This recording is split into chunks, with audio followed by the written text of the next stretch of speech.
What is this? A male couple holding hands is what it is. So you mean a gay couple? Well, if this is Copenhagen or San Francisco, then sure you're right. But what if we change context for a second? Now we are in India.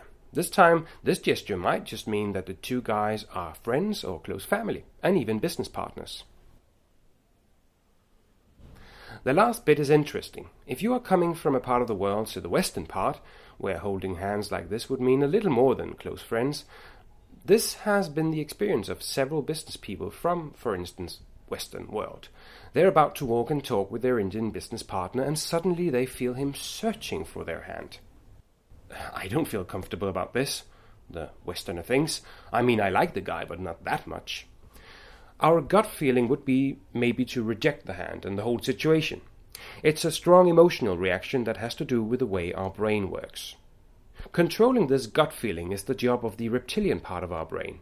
It hasn't changed much in over 300 million years, and basically it has 4 interests and 4 strategies when meeting something new.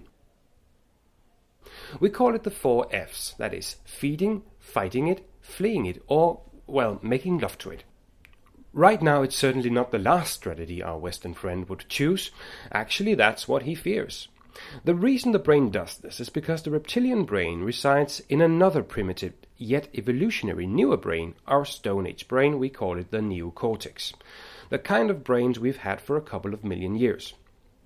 The Stone Age brain is keen on cooperation. Given that human beings are such lousy hunters when they are on their own and don't have a gun, which they didn't have on the African savanna where humans evolved, they need to cooperate with each other.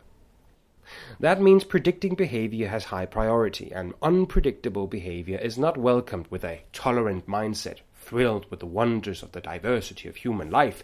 No, unpredictable behavior is met with utmost skepticism. Because when you're hunting on the African savanna, you need to be sure not to be misunderstood. You need a synchronized world. And if your partner in the enterprise of hunting down large game starts cuddling your hand instead of doing what you'd expect him to, well, then your reptilian brain tells your Stone Age cortex to enter panic mode.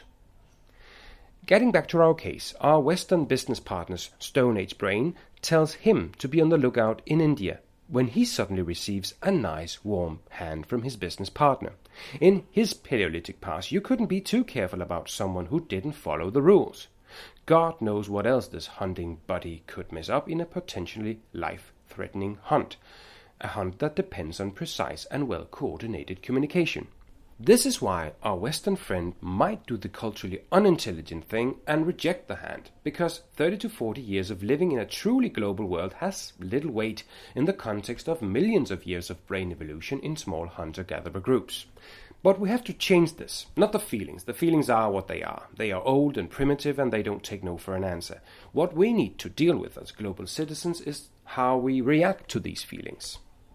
Culturally intelligent people realize that the mistrust they feel is no longer rational, and they understand that all behavior needs to be understood in the right context.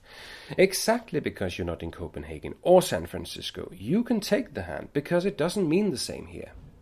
And by doing that, you welcome an important gesture from an important business partner.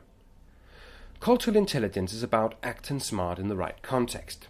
It doesn't mean you have to love and embrace everything that people do and think in this world. Nobody can do that and keep true to himself. It's about suspending your initial reaction, preparing for what you might experience when traveling outside your own cultural comfort zone. It's about interpreting behavior in the right context and choosing your battles.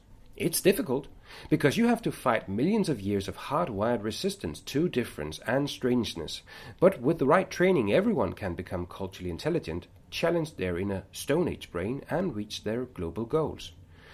You know, at the end of the day, it's nice holding hands. Enjoying physical contact is a human universal, but only if we agree on what it means.